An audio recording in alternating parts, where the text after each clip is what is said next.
Hey fellow backyard warriors, Nick here. I've received lots of requests to make some of the arrows from Skyrim.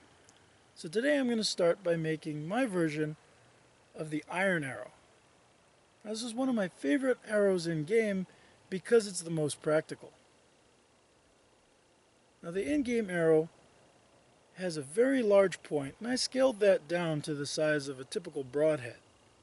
I also lengthened the fletchings, and the game arrows are really short, and this one is lengthened out to fit my 28-inch draw.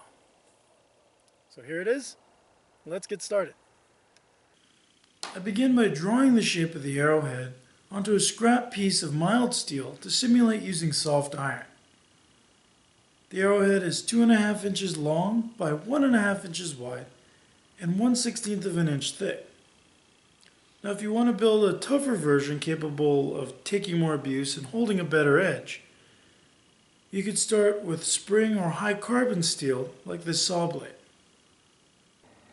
Now that the design is laid out, I use a drill to rough out the 2 mounting holes and then cut the arrowhead free with a pair of tin snips. Next, I lightly flatten the blank with a hammer and use files to true up the profile and sharpen up the edges. Then I take it back to the anvil to give the arrowhead a rough, hammered look, and then finish it by heating it up to red hot with my torch and quenching it in oil. This gives a nice oxide finish that looks good and helps keep the point from rusting. Now that the arrowhead is finished, it's time to work on the arrow shaft.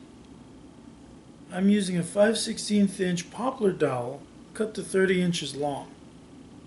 Now it's important to make sure that you only use dowels with straight grain and as few growth ring violations or runoff as possible. I spine test all the dowels I use, and while there's a big range, 5/16 usually gets you anywhere from 25 to 50 pounds, while 3/8 goes from about 40 to 70 pounds. Next, I use a saw to cut a 1/16 inch wide slot 5/8 inch deep into the end of the dowel, and I make sure that this is perpendicular to the growth rings. Using a tile saw or a 1/8 inch round file, I cut a 1/4 inch deep slot into the back to form the nock. This is also perpendicular to the growth rings. I sand the arrow smooth and round off all sharp edges before staining the arrow shaft with brown shoe polish or leather dye. I seal the arrow shaft with dewaxed shellac and let it dry. For the fletchings, I cut full-length turkey feathers down to 4.5 inches long and use fletching tape or flexible superglue to apply the first feather onto the arrow. It's important that when the arrow is on the bow, any runoff angles downward and back to prevent injury if the arrow breaks. Once all 3 feathers are glued on, I use scissors to trim them down. I gently apply heat to the edges of the feathers to give them a worn and ragged look. Next, the point is glued in place with hot melt. While the glue is still soft, I adjust the point so it spins true. I then wrap the point with 35-pound test polyester thread, crisscrossing over the base of the point and wrapping about 2 inches of the arrow shaft. I finish the arrow by wrapping the nock end with thread, and I apply a thin layer of superglue to all the wraps to seal them.